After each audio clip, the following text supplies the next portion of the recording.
Saamiin kee onnee koo lixee qallisee jismii koo fixee keessa lafee koo falatee rakkadhee mala koo himaa.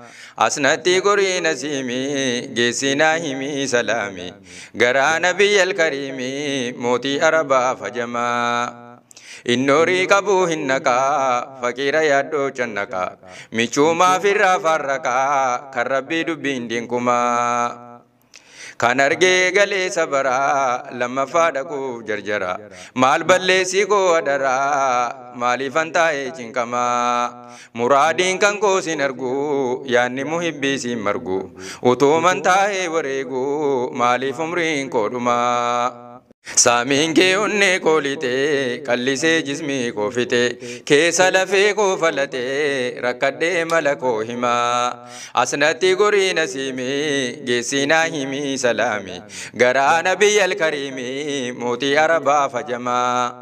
Innorii qabuu hin naqaa faqiira yaaddoo cannaqaa michuumaa firraa farraqaa kan rabbii dubbiin dinkumaa. Kan argee galee sabaraa lammaffaa dhaquuf jarjara michuumaa firraa farraqaa maaliifan taa'ee cinqamaa. Muraadiin kan koo sin argu yaanni muhibbii sin margu utuuman taa'ee wareegu maaliif umriin koo dhumaa.